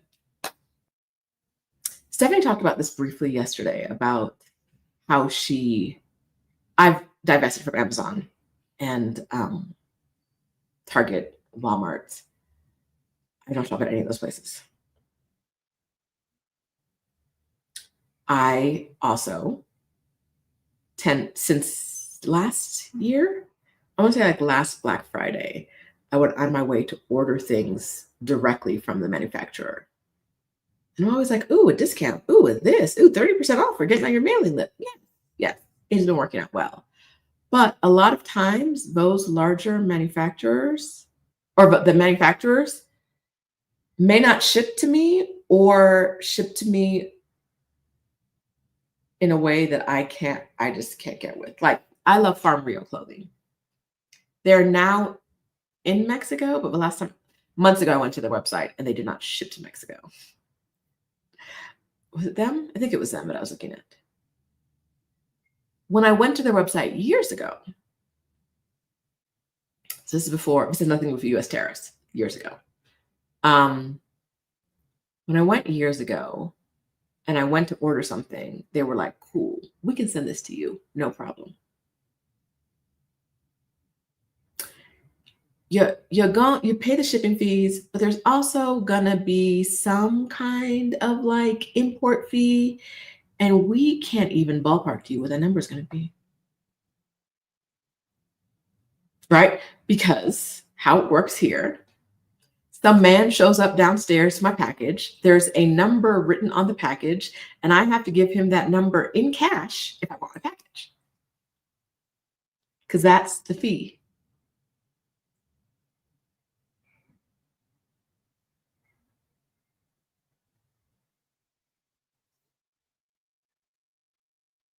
That's the fee, right? Like anything you want shipped to you, a mystery. I told you I paid a ton of money to ship a box from on UPS, and it got down here and they sent it right back to the US and didn't tell me what. I suspect that because it was a wood box, I didn't have the paperwork I needed to ship wood down. My friend who works for UPS sent me some information about that later. But the UPS store didn't tell me anything about that. And the what are the people called? Customs didn't say anything.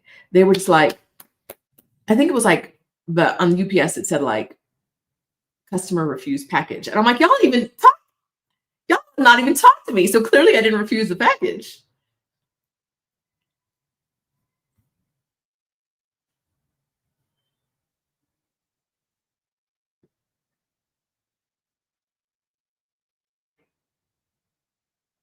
Shipping and shopping. Now, another conversation I was having with a friend who's new here is that, like, yes, everything you buy down, people are like, oh, Mexico's so cheap. The minimum wage is around $12 a day. So labor is cheap. We grow a lot of food. Food is generally inexpensive.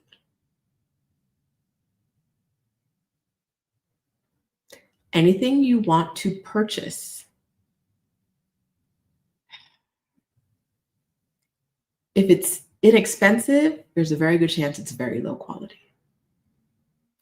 If it's not low quality, there's a very low chance you're going to pay significantly more for it than you do in the US. Anything. Everything. Things are expensive.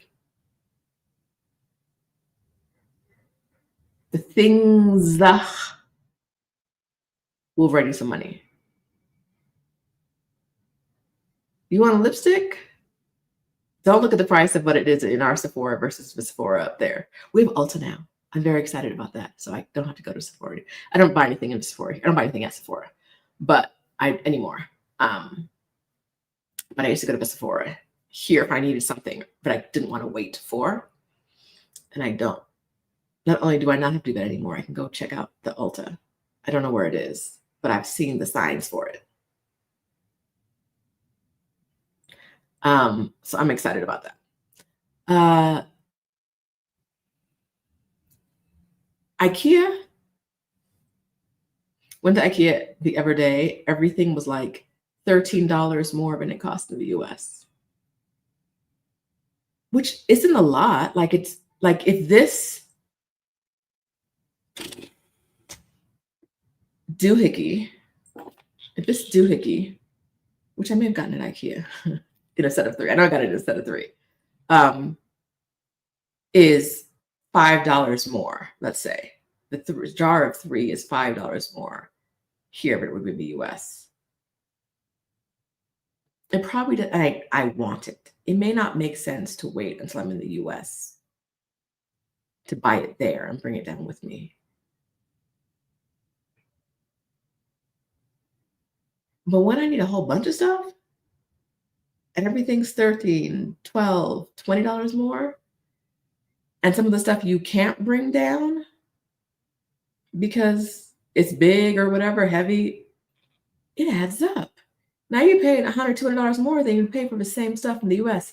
Also, we have a 16% sales tax. My friend was like, who visited this week, how's designer shopping here? I said, we have a 16% sales tax. And she said, never mind. Never mind.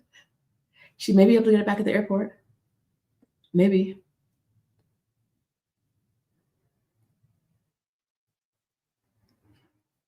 Flutter by PNW says, I got a sticker shock yesterday while checking out cost of medical supplies in Mexico. Drugs may be cheaper, but other medical devices, not necessarily. My medications are rarely cheaper than they would be if I had US insurance in the US. My doctor visits are cheaper. Labor. My medications themselves, if I had insurance, not the non-insurance price, but if I had insurance in the US, my medications in Mexico are not necessarily cheaper when I pay out of pocket. Generally, they haven't been. But yeah, a medical device. I told you guys a long time ago, but I was looking at buying a new computer. It's actually the computer I'm talking to you on right now. And it would have been cheaper for me to fly to the US, pick it up, and bring it back down on the flight than to order it online. Now, I ordered it online because I really didn't want to fly. Like, I didn't want to fly in with a computer and have customs charge me for bringing the computer in, which they charge if you have, they say they stopped. They used to charge if you have 2 laptops. I was like, a desktop in the new box? Whatever chance I'll get through the airport without any shenanigans. And this was before they stopped charging for multiple computers. Any hoodle, all that to say, sometimes you bite the bullet and things cost more. Sometimes you wait months for merch sometimes like I wanted and when I now, it may have been how I was using the site. When I went to the Danessa Myrick site when I was in Canada, I did not see shipping to Mexico. I may have just not looked in the right place. I sent that stuff to my friend who's coming down in January.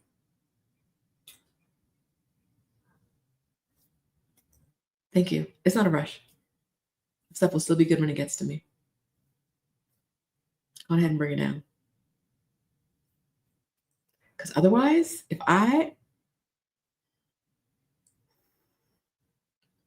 got this really cute. I bought something from like a small vendor. She's not shipping it to Mexico. And if she shipped it to Mexico, what am I going to pay when the customs agent shows up? Is it going to get sent back? What is the fee?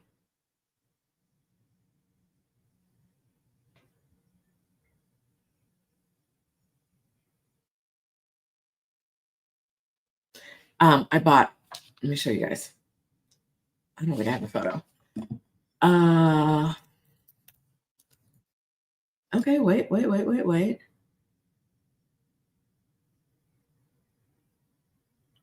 It's a store called Lit Bodies. Let me see if I can share my screen with you. I think this one was on sale when I bought it. Present or invite, share screen. Here we go. Look at this. Look at this. Look at that. Look at that. I can't wait to have it. But it's made out of cement.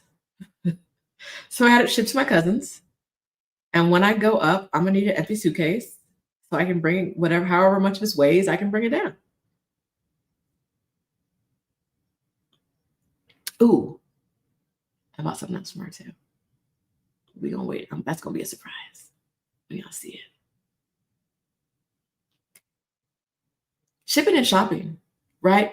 Because if I want Black art created by Black people, I'm probably not getting that here.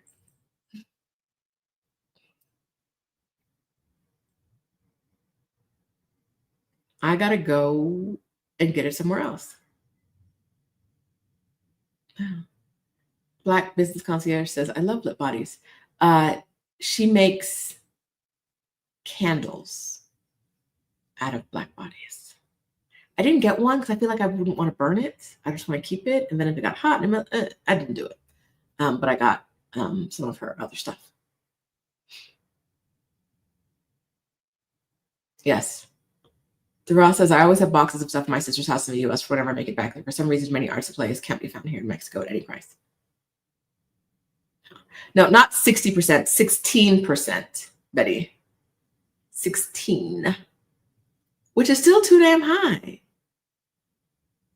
And then when you're bringing things in, if customs is like, you have to, one of the categories of things that you have to pay if customs knows around 20% to bring in, if customs know you have them. If you bring a lot of stuff in, they'll probably search your bags. If you don't bring a lot of stuff, they might not. It's home furnishings. So if they see this vase, if they see it, they're probably going to be like, we're going to guess. They don't want to know how much you paid. They want to know what their number is that they think it's valued at. And that's what they're going to tax you on. So not only do I have to ship it to the US to get it and then bring it down in my suitcase, but I need to bring it down inconspicuously. So customs don't know I have it. So they don't charge me 20% tax of whatever number they pick for the value. And then it says, I ordered hair stuff in October, sent to ATL for a friend to bring to me when we meet up in Peru. Boo, hiss. Boo. Okay. Shipping to Mexico would have cost about 80% of the price of my order.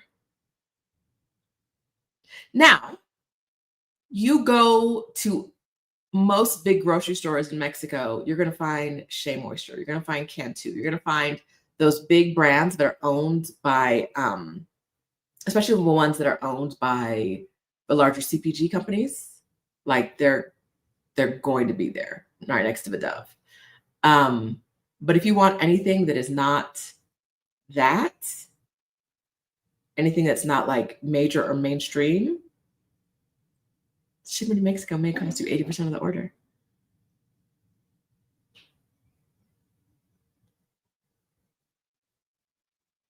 Now, people get through customs all the time without them knowing what you have.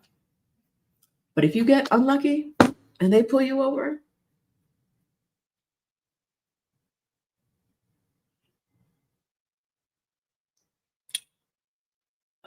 there's the bill. This is it. Better make all your stuff look used when you fly in. No wrapper, no tag. I take tags off.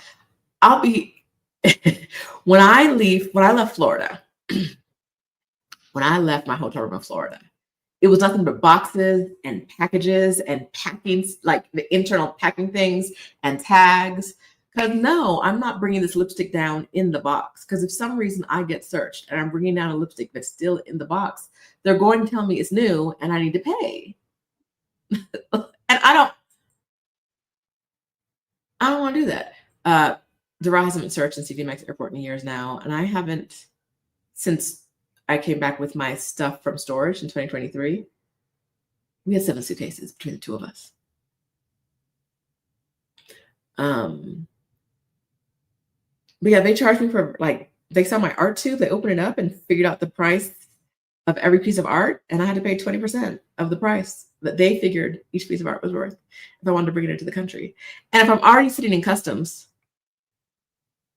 I either bring it into the country or I leave it. I had a friend who flew into customs once here and wanted to get rid. They were like, we're going to charge you for this laptop. She had 2 laptops. We're going to charge you for this laptop. And she was like, I'm not paying that.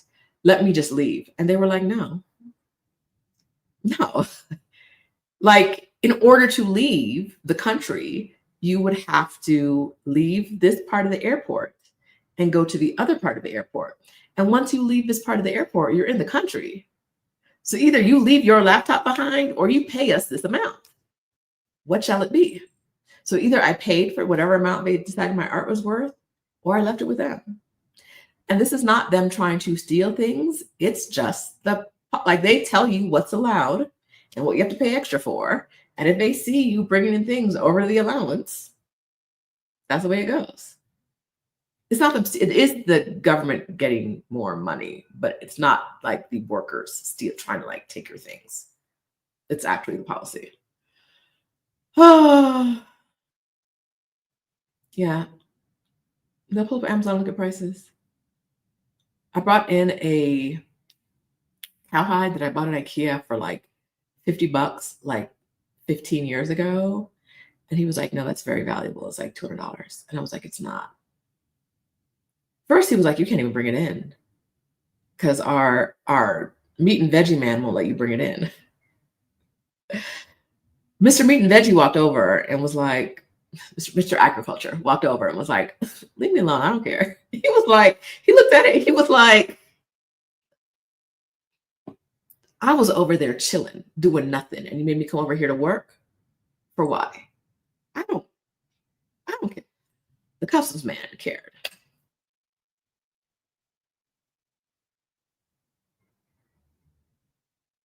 Oh, yeah. You bring back them purses from Europe, dog. Even to the US, you don't get that bill. You don't get that bill. Every time I see people traveling, like they bought something in duty free, they bought something, lots of European travelers are doing this, people traveling to Europe, and they bring back things in the original packaging. I'm like, the US,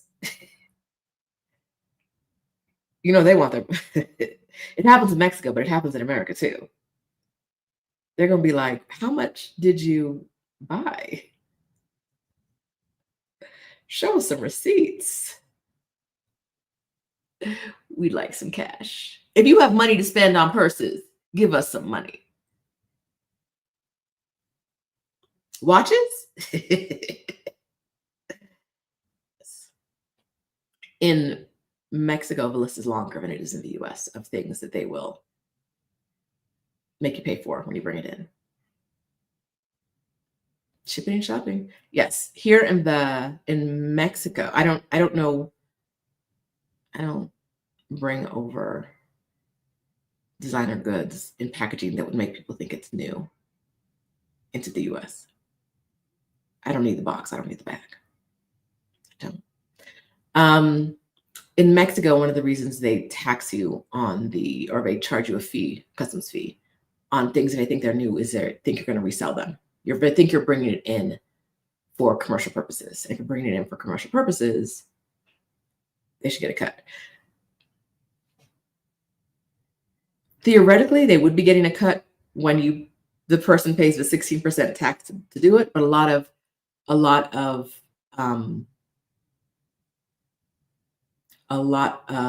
the commerce in Mexico is informal, right? Like markets and stuff where the taxes probably aren't being paid.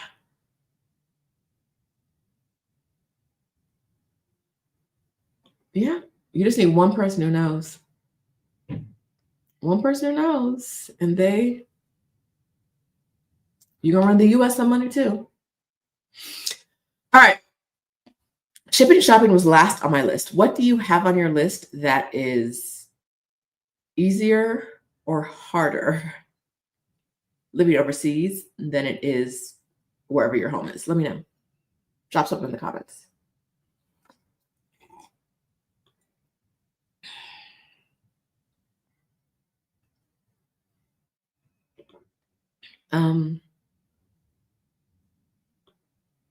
Wise Word CK earlier said, the leaper alerts to retirement and abroad.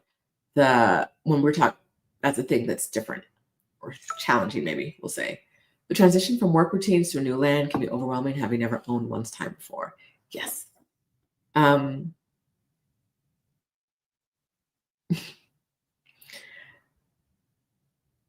lot of times we underestimate how life is going to change when you don't have to work anymore. I have a friend. I'm trying to be as anonymous with this as possible. I have a friend who was in a long-term relationship and her partner was retiring. And because I can tell the future, especially if I've met you and your partner,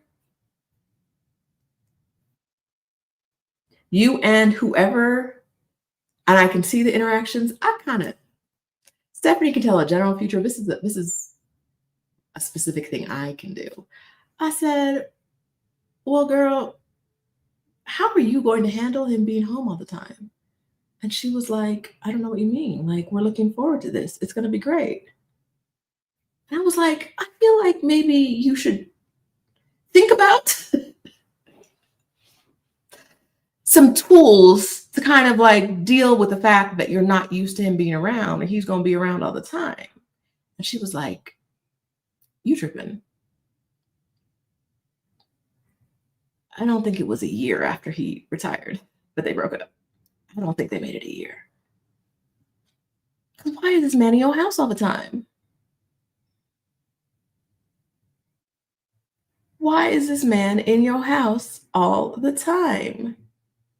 Because you thought his retirement would look like one thing, and he thought his retirement would look like something else. And it don't look like either one of those things, because neither one of you really knew what it was going to be like to have all your time be your own. And collectively, now two of you have all your time being your own.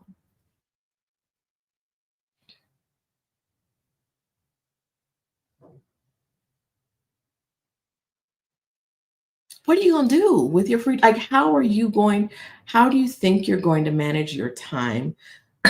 What are your coping mechanisms? What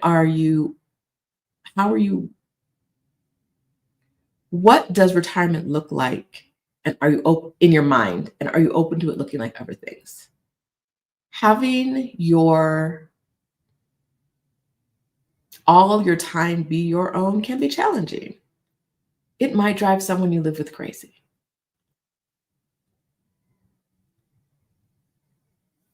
Okay. Oh, yes, this is the one. As a challenge, Kat says, not knowing when you're being rude, not saying provecho. I never say provecho.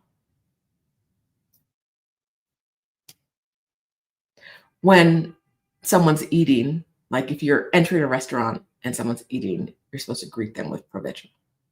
Buen provecho. I'm thinking about my food. I'm my bad. If I'm entering a restaurant, I'm usually single-minded. Like, let me get to that. They're most likely to get like a good whatever morning, afternoon, evening than a provecho, because like I'm used to doing that all. That's automatic in my brain. I don't switch to like, okay, I'm inside a restaurant, I say something different now. Breaking the law, not giving your house cleaner end of year bonus. Adelia told me about that my first year, and I was like, what are you talking about? And she was like, yes. Every person who works for you has to get a 13th paycheck.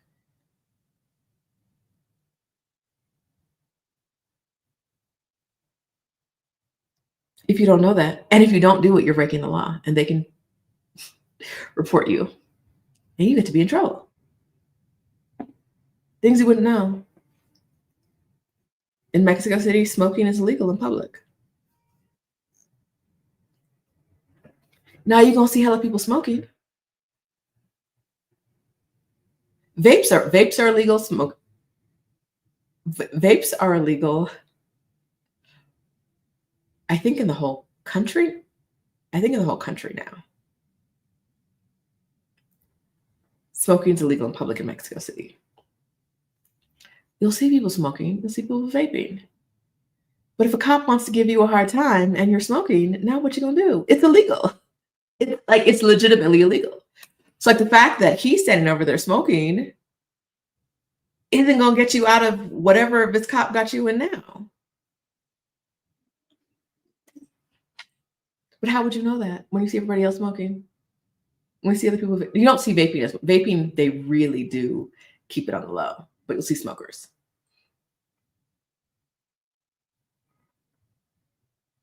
Mm. You don't know. You don't know what you don't know till you get here. This goes back to the first thing. You don't know what you don't know. The bonus is like a 13th paycheck. Wake up, make up, slay. So what I pay her in a month, I give her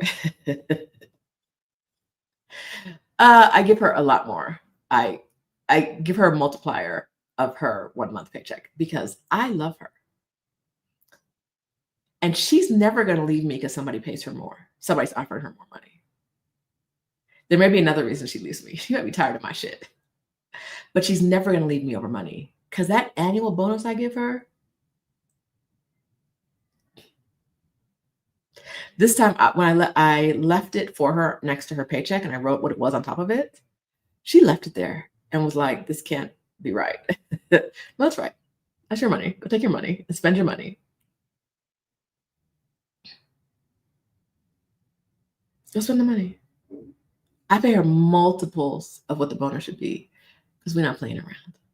I need you to come back. No one's ever going to offer you this.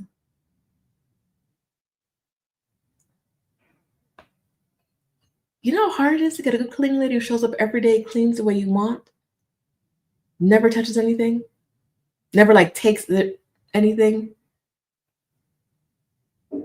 Girl, how much money you want? How much money you want? It's yours. I got you. So yes. So those are the kind of things where like you know by being in community. So every year in one of the groups I'm in, someone will say like, hey, don't forget to pay the aguinaldo. I think that's how you say it, the bonus. And then someone's like, don't you, like, what are you talking about? And then let's drop an article doing that. And someone else will say, I don't have to do that, do I? And then they're like, no, everybody you pay regular. If you're paying them at this point, when it's due, you need to pay them the bonus.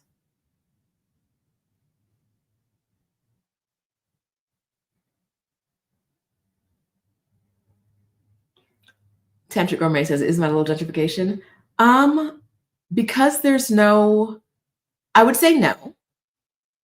And this could just be me being in denial or trying to justify my behavior, but there's no set amount that I need to, that like I'm supposed to pay her every month, every week, right? So her pay is something that she and I negotiated. I pay her more than what's required, but there are in a city of 23 million people, there are probably at least, it's going to sound like a crazy number. There's probably at least 1 million women who clean. At least. Or have cleaned in their life. Me paying her a multiplier is not gentrifying the city. The cleaning supply, right? That's not gentrifying the amount of thingy.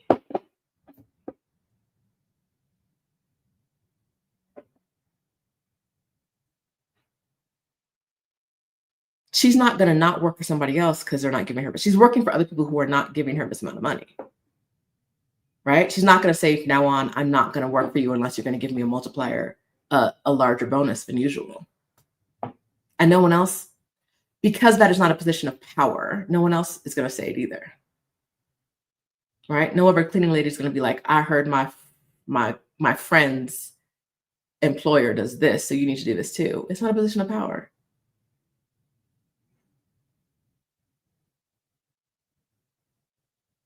So I would say no,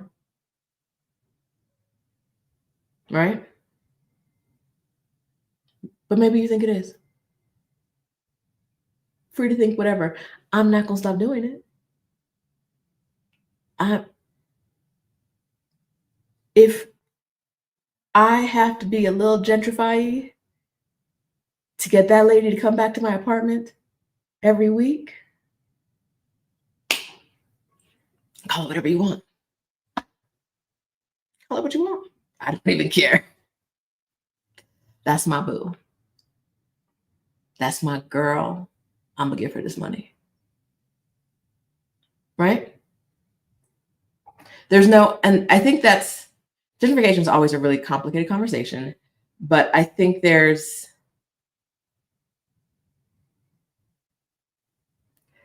something there,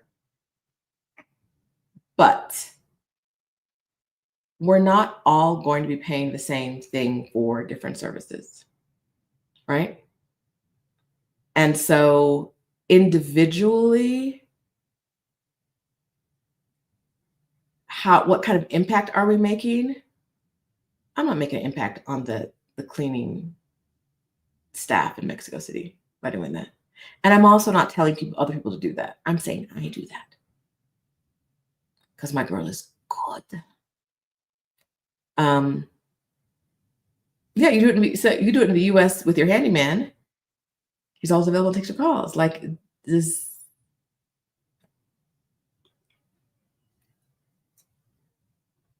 What I would say is about this is that I'm not doing anything that anyone else could not do. Right? Her pay is not so large each month that a multiplier of it would be hurtful if everybody had to pay a larger amount in that aguinaldo. I have her once, I pay her 4 times in a month, right? I see her 4 times in a month. If everybody who had a cleaning lady who came in 4 times a month, not an everyday person, but a 4 times a month, because of the expense of what cleaning is, if everyone had to pay, instead of 13 months, if they had to pay 15 months, so they paid 3 times as much in a bonus, this would not impact the people who are paying for cleaning. Not significantly. Like the number is not so high, but I'm like, I can't believe I'm doing this. And that's where I think the important gentrifications conversations come in, right?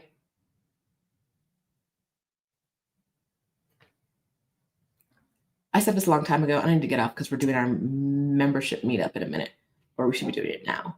The YouTube membership meetup.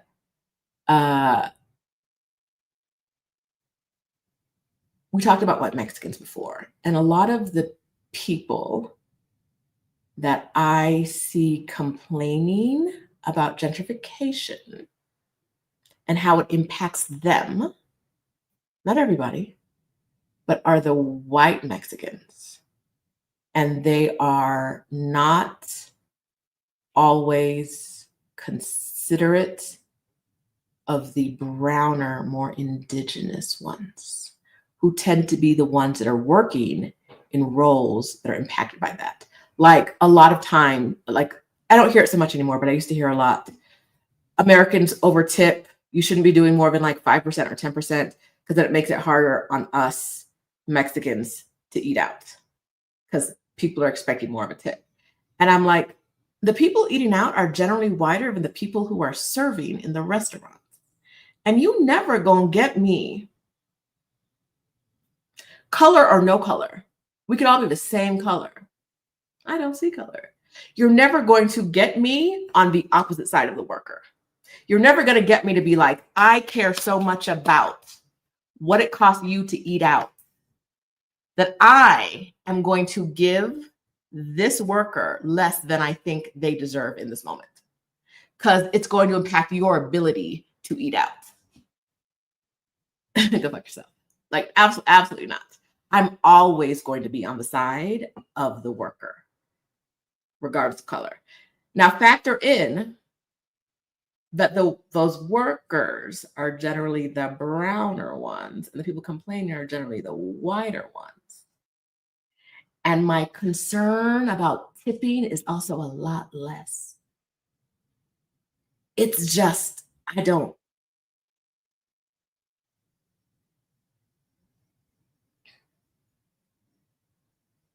don't care as much about tipping in general, right? Like I'm generally like a 15% person. In some situations, you'll see people eat out and just leave the change from whatever their thing is. That could be 1%, 2%, whatever, just leaving the change behind.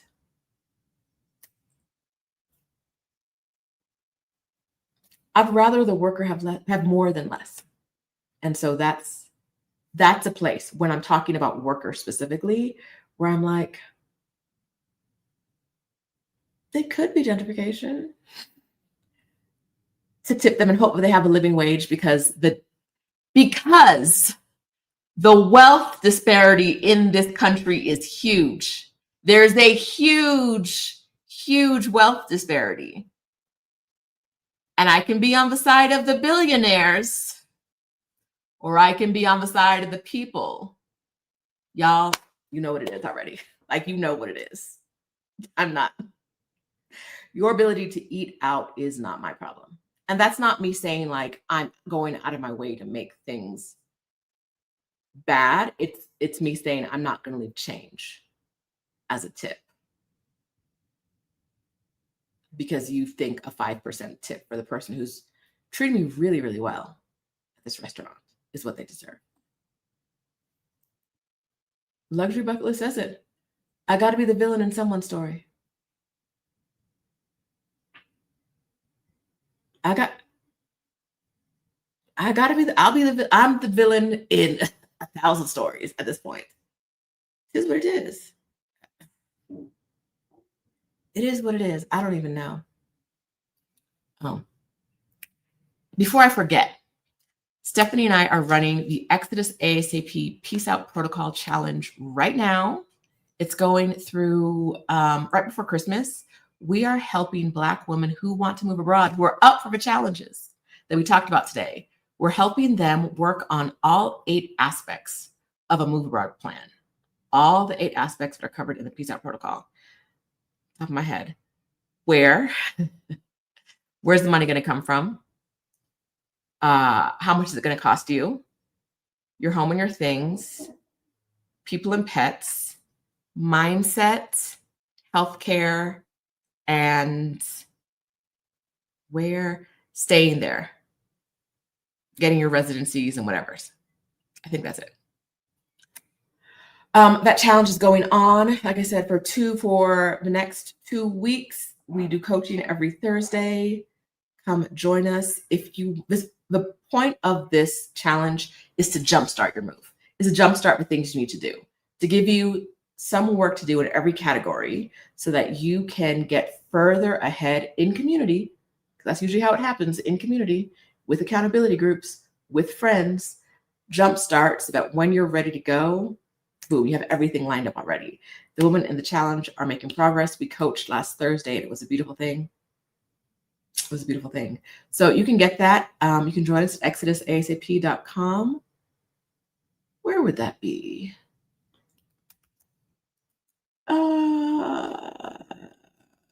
Here we go. Happy to talking. Because we want you, if this is what you want, we want you to have it. We want you to make progress if you want to move abroad. We want to help you avoid some of the missteps I talked about today. We want to help you get ready for the challenges. That's why we do this. So I should have mentioned this earlier, but I just got to talking. Join